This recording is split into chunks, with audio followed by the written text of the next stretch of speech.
from Thich Nhat Hanh, who is the Zen Buddhist master out of Vietnam. And he has a place called Plum Village, and he's won the Nobel Peace Prize for peace activists. And here's his monks singing a song, "Go as a River." It's beautiful.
Okay, I'm back. I thought I would let you see my beautiful painting instead of looking at my mugshot the whole time there. In any case, good morning, everybody. Good morning. Actually, let me fix this camera a little bit more. Okay. There. That's how I want it there. So, in any case, good morning. Good morning. Thank you for joining for meditation this morning.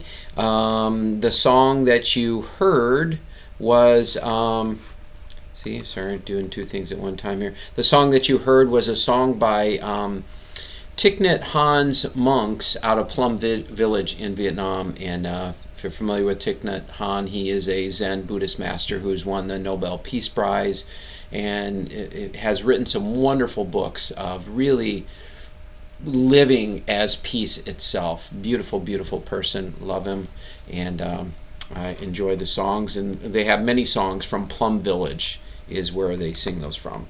So let's meditate.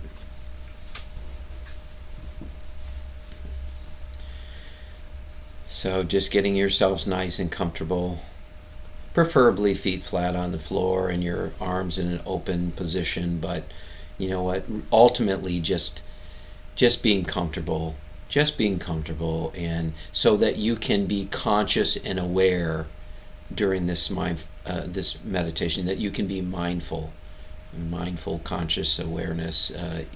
It's all the same. Some people don't like to use the term mindful because it's actually mindless. You want to move beyond the mind. So but anyhow, it's still called mindfulness meditation because you're being mindful, you're being conscious and aware that is actually beyond the mind.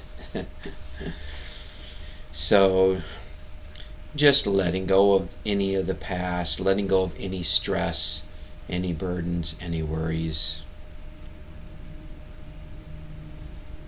and letting go of any of worries about the future. The more we're able to accept and embrace the mystery of life, the more we can flow with life and not be caught in what might happen in this world.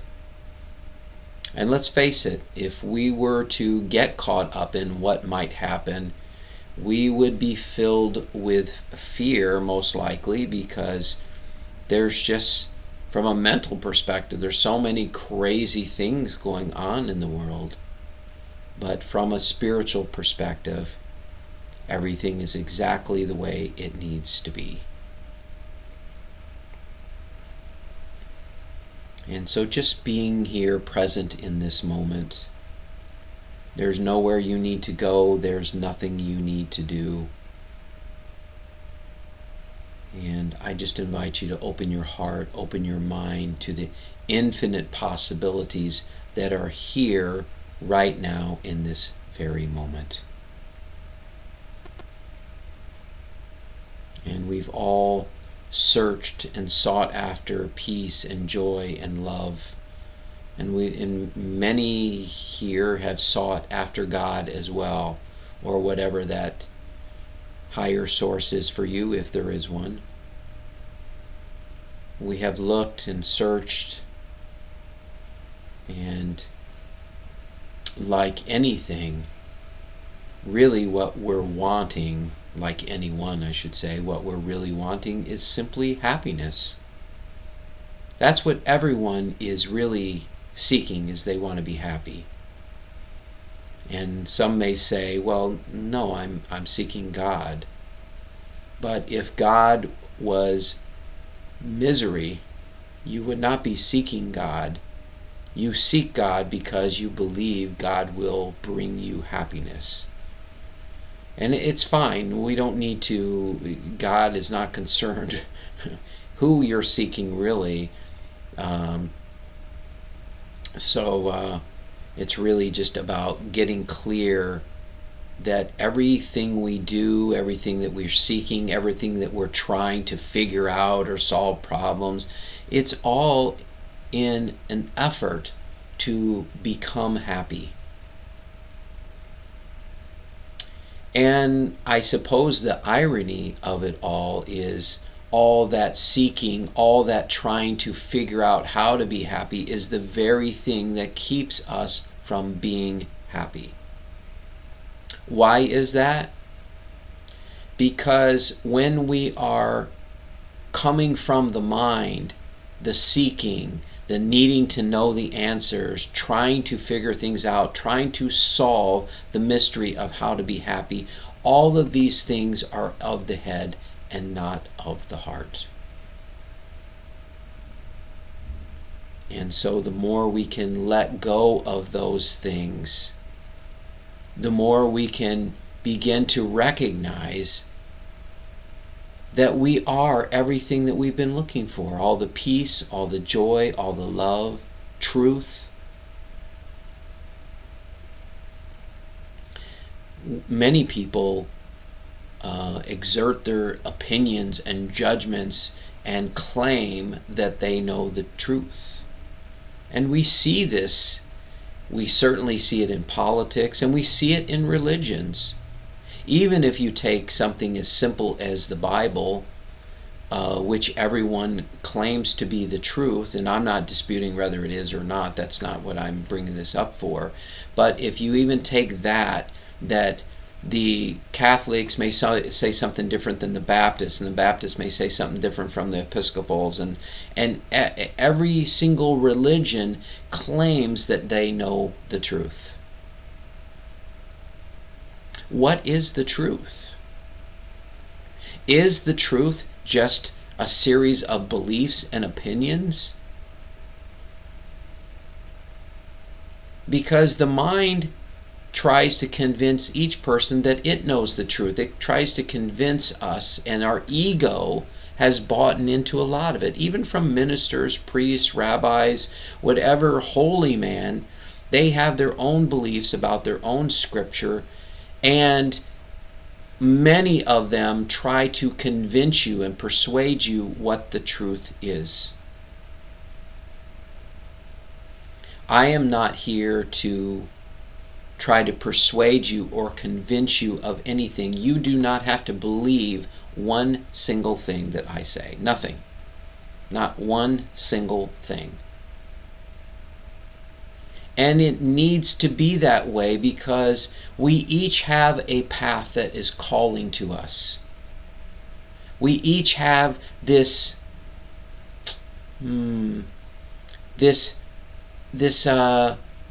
I guess calling is really the best word, something that is calling us home.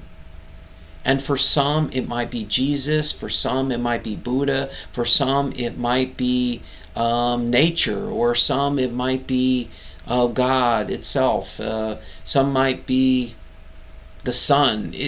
Whatever is calling you home, I'm not here to judge any of that. I don't know why people get called in the way they do. I just know for myself that what I resonate with are things that are fulfilling to me and things that open my heart up. That to me is when I know I'm following something good, something true, is when there is love, there is peace, there is joy, and practicing forgiveness and compassion where needed, and letting go of all of my blame and judgment of myself and my blame and judgment of others. And I invite you to do that right now. Just to let go of all the blame and judgment of yourself and all the blame and judgment of others. And for some, that might feel hard to do, either with themselves or with others. So I would say this, just at least for this meditation, can you just let go of all your blame and judgments of yourself and others, at least for this meditation, or just kind of suspend it and set it to the side for right now? And if you feel you want to pick it up after the meditation, then feel free to do so. But right now, I'm just asking you to empty all of that out. It is not serving you. It is not supporting you. But don't believe me. Just try it out and see what I say. See if it's true. In Paul Farini's book, Love Without Conditions, he says, love without condition, he says, there is no relationship that cannot be sustained if we practice true forgiveness. And in A Course in Miracles, it states that forgiveness is the only thing, the only illusion that it actually supports. Why is forgiveness an illusion? Because when you step beyond your mind, when you transcend the mind and all the thoughts and the beliefs from the mind, you realize there's nothing or no one to forgive. But in order for us to get to that place, forgiveness is at the very least helpful, and at least from my perspective, necessary. But I would say first and foremost, definitely forgiving yourself. And again, I have to add this into that really the only one you're forgiving is the idea of who you think you are. Let me say that again. The only one you need to forgive is the idea of who you think you are. That you're not enough, or you're a bad person, or you shouldn't have done this, or you should have said that. These are all stories, all beliefs that it's helpful to practice forgiveness, to let go of those things. But I would also say that when you recognize, when you fully realize that you are not your thoughts, you are not your beliefs, and you are not your mind, forgiveness isn't even necessary. Because you realize you are not the past.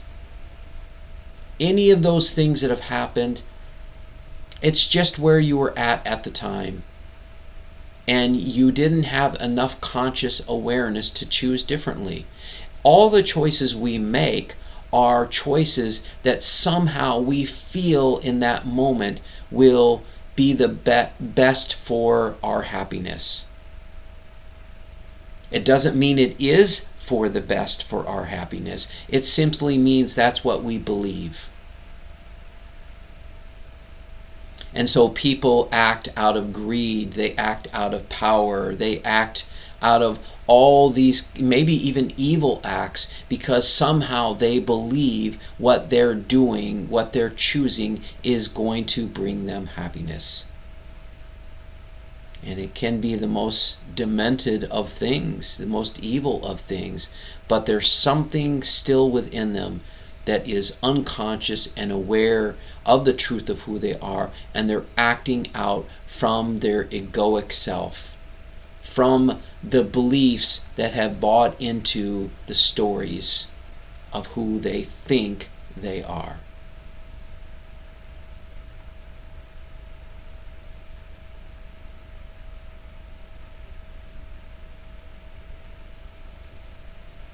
I want to explore this morning with who you really are, because in the end, I don't know that I have anything better to offer than that, helping you to become clear on who you are.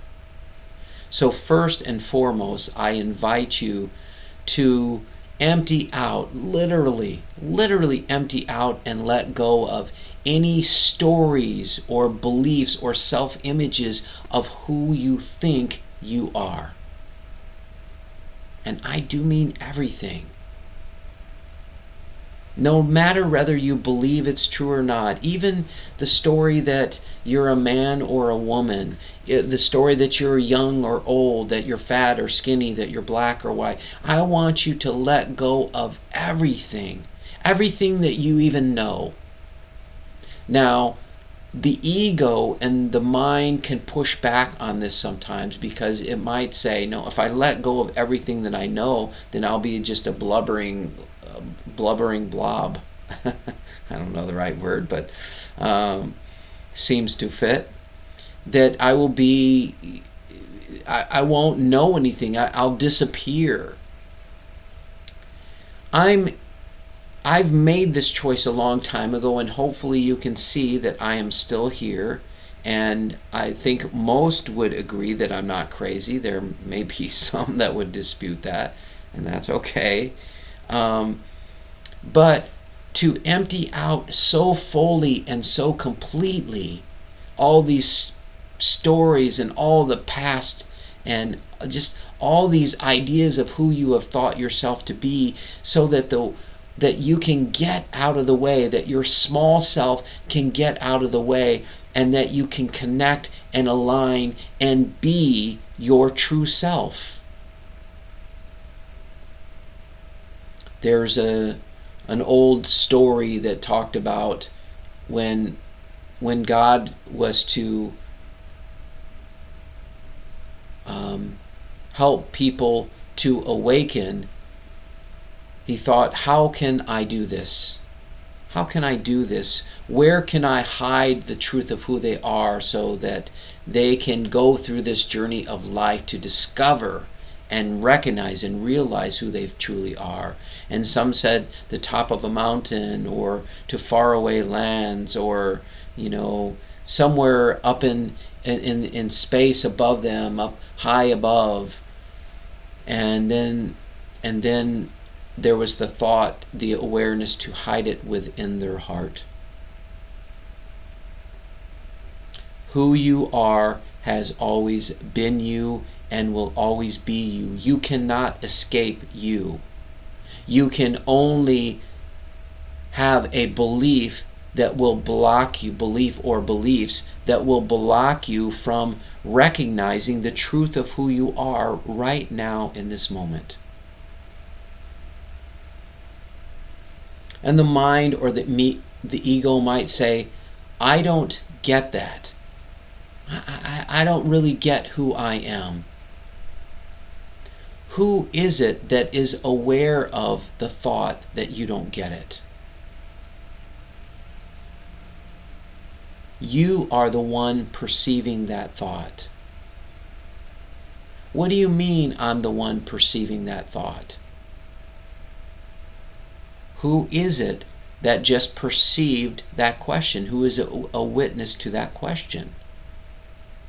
I don't know where this is going. I'm not really enjoying this. Who is it that is a witness to that thought? I'm just really not happy with life right now. Who is it that is aware of that thought? You are the one that is aware of the thought, of all the thoughts. That's why what we practice in meditation is noticing and witnessing the thought without making it bad or wrong or trying to correct it, push it away, or fight it or struggle with it in any way. An Because we're not the thought. That is just something that is coming from the mind, just an energy, a vibration coming from the mind that is not who you are. It's here to awaken who you are by simply witnessing it. You don't need to spend any energy whatsoever trying to figure out, correct, or analyze or fight any of your thoughts or beliefs, because they're not who you are. And if you do fight them and struggle with them, you will only empower them to make them seem real.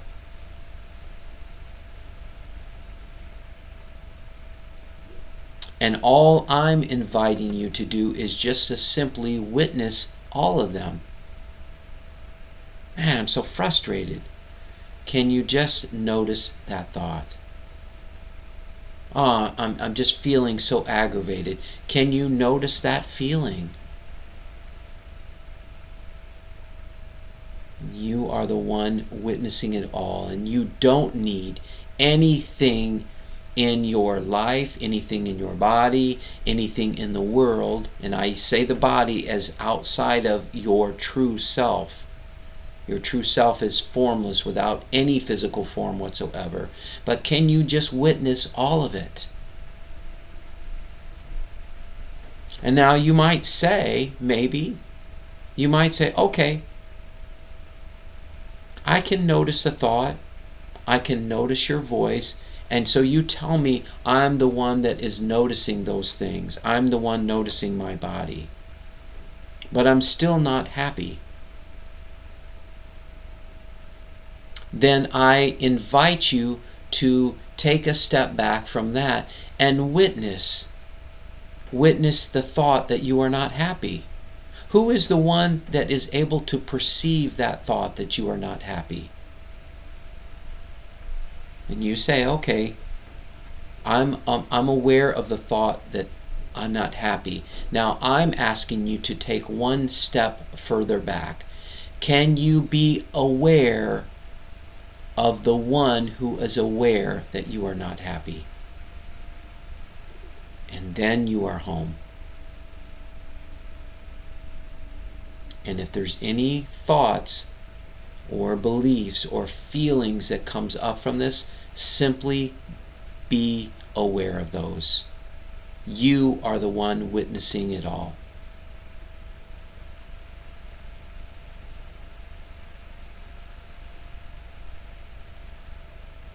And it doesn't matter how troublesome these thoughts, these beliefs, these feelings appear, if you can simply be a witness to them and recognize that you are not them.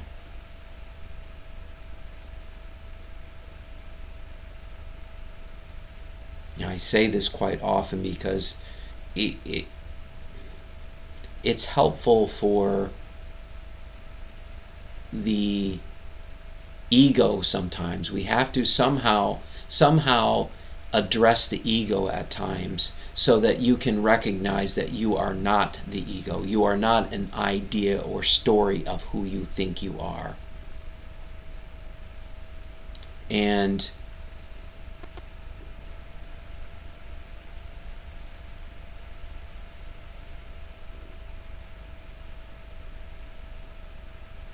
I just went back into kind of the silence here, so let me just sit and be with that and see what presents itself.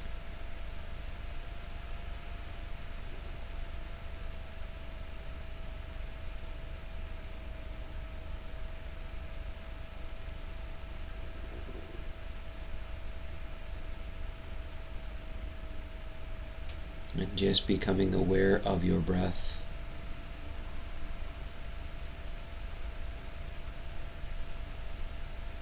Just notice how it happens all by itself, and it gently flows in and out with any effort whatsoever. And in that process, usually the mind gets busy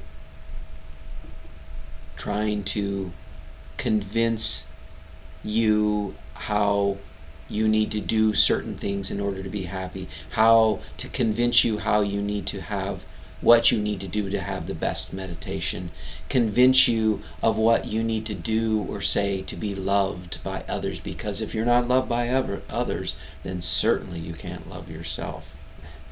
And I say that in case you didn't pick it up, I say that very sarcastically, because your true self needs nothing from anyone else.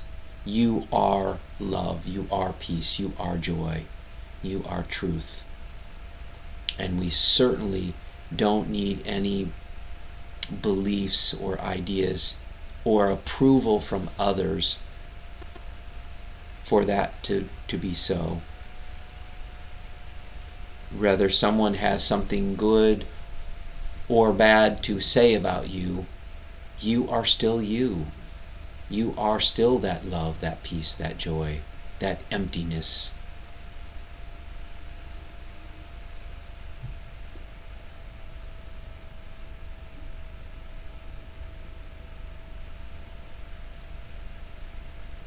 And it doesn't matter how busy your mind is. Sometimes during the day, when I'm feeling stressed, I become aware. Oh man, I just want this election to go this way. And I recognize the thought. I'm aware of the feeling, and I'm aware of how I'm being pulled into the belief, that I'm identifying with that belief as if it is the truth. That if it doesn't go this way, then I'm not going to be happy. But who is it? Who is it that's not going to be happy? Who's saying that? Is that you saying that? Because if it is you saying that, then who is the one who is aware of that thought, that belief, that feeling?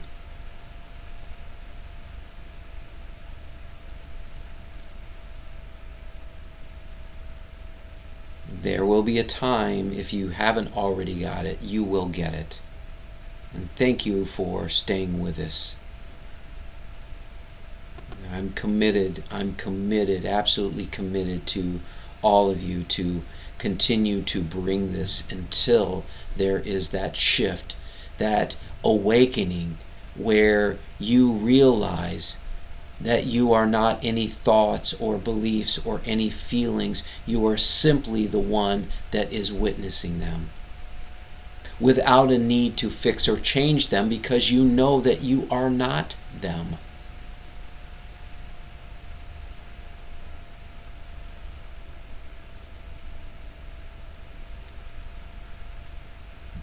And yes, we say a lot of these things over and over. I don't care. I truly am at peace with needing, if I need to say it 1,000,000 times, I will say it 1,000,000 times. But it's not just about what I have to say, it's just about letting go of, constantly letting go of all these beliefs. See, because when you have a thought, but particularly when you believe the thought, and again, you identify with that thought as if it's the truth, it's that very thing that we're discreating. It's that very thing that we're discreating. Because it's that very thing that, as long as we believe it to be true, we will never fully realize the truth of who we are, because we'll think that we are some kind of thought or some kind of belief or some kind of story, and we're none of those things. And what I was going to say earlier that I lost, well, I lost it again, so I will not be saying that. You are not a thought or a belief or a story. So I invite you just to let go of all of that, that any belief that says I am any of those things, just letting that go.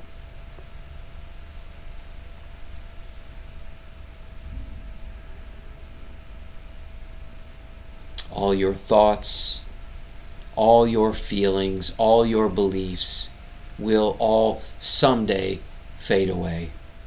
You can have certain beliefs, may hold on to them for a while, but they too shift until you move beyond and transcend all the thoughts, all the beliefs, all the feelings, all the experiences, all the past memories. And yes, transcend the physical body and the physical mind, because those too shall pass.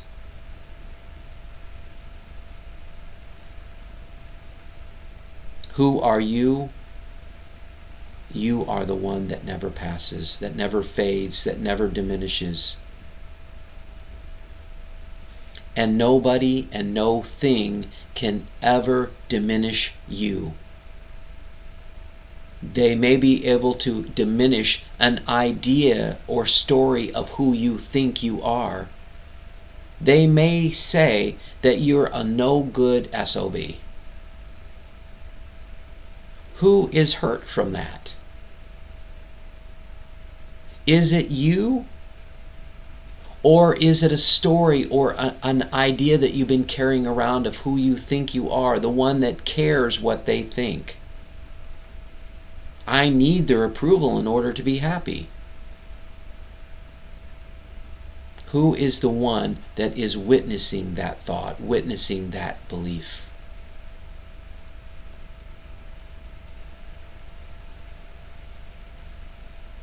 And I invite you just to come back to being aware of your breath right now. Just noticing it.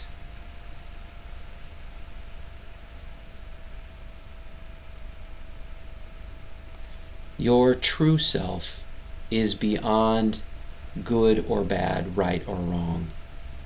It simply accepts life as it is. It accepts that life and God are always bringing what is needed for us to awaken to the truth of who we are. So it has no reason to fight anything with life. It has no reason to judge anything about life. Judge it as if it's good or bad. It simply sees, it realizes that life is all flowing exactly as it needs to, and there's no reason to fight against it. So you, the witness of life, doesn't need to fight any of the thoughts. It doesn't need to fight any of the feelings or beliefs. Why? Because it recognizes the divine perfection of life, and that there's literally nothing to fight against. And it understands, even though there might be challenges, those challenges are simply being presented so that you can destroy the old idea and beliefs of who you think you are. In other words, destroying the ego.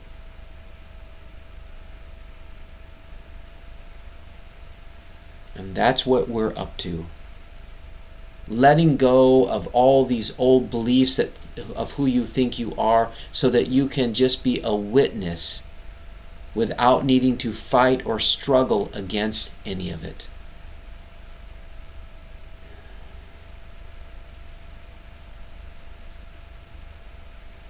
And I say to you that you are perfect and whole exactly the way you are. But I also say, I don't want this to be another belief or concept that you carry around. I'm not interested in adding to your bag of beliefs. What I am interested in is helping you, if you're interested, to empty out all your thoughts and beliefs, that the ones that block you from simply recognizing that you are a witness to all of them. You are the formless and eternal witness. But don't just believe me, just keep letting go of all the thoughts and beliefs, and see what happens. See if you don't feel and experience a tremendous freedom.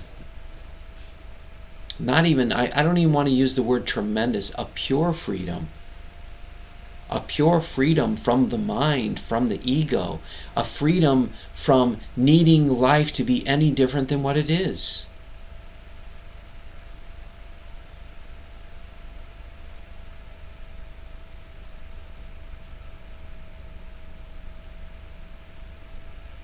And just coming back to being aware of your breath.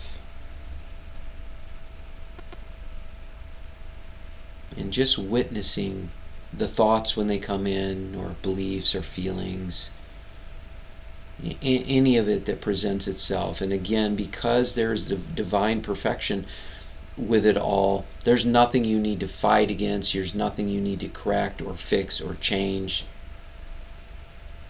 There's nothing broken about you other than an idea or belief that you have bought into.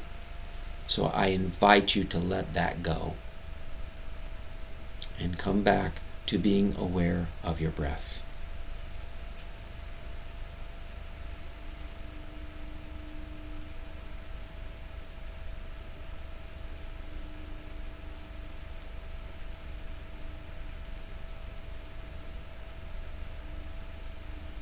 And you don't need to try to still your mind.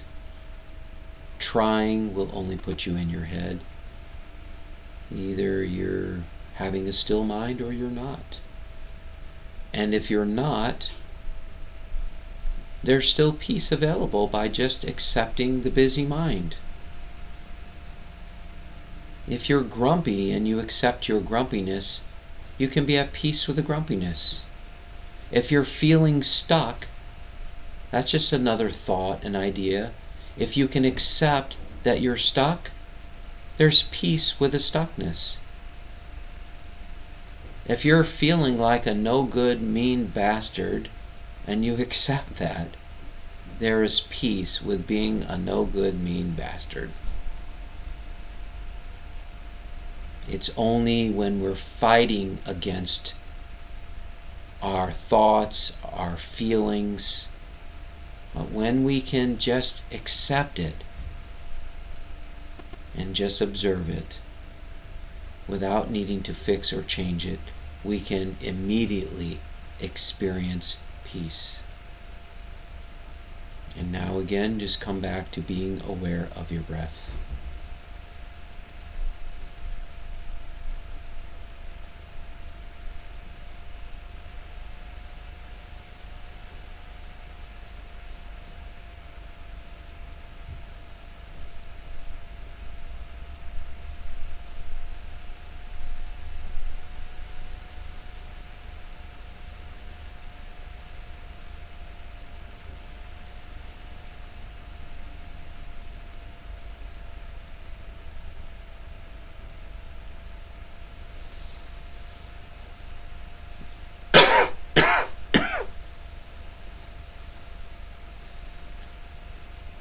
And if your mind has drifted, just simply come back to being aware of your breath, which brings you back to the present moment as the witness and brings you back home to who you are, the one who is the witness.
And if your mind has drifted, just coming back to being aware, just witnessing your breath.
And just coming back to being aware of your breath.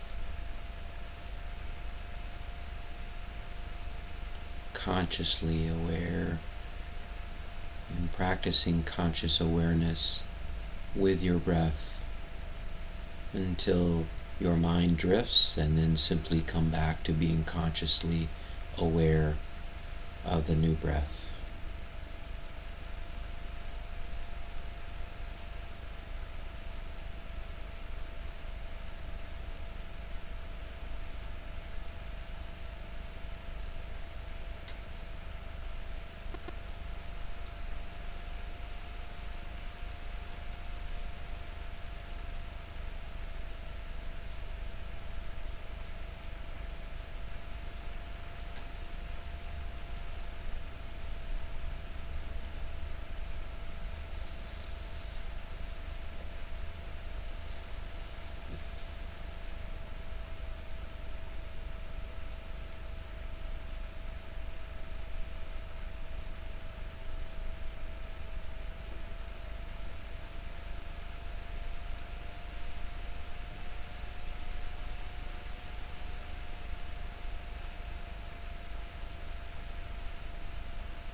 And if you hear my puppy's voice in the background, just notice if you have any bad thoughts or good thoughts about that, and just come back to being aware of the breath.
And we're going to begin to bring this meditation to completion. If you'd like to keep meditating, please mute or turn your device off. And thank you so much for joining me today. For those of you who are ready to finish, taking in a nice deep breath. Just helping to fully come back in your physical body, grounding yourself. And just moving your body a little bit, stretching.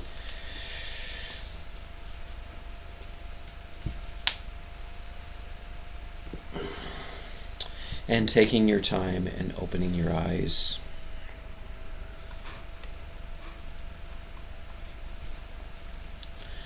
Thank you for joining. Thank you for joining. I'm grateful for that. It's good timing, 11:01. I'll be on again tomorrow morning at 10 o'clock. Maybe I'll see you then.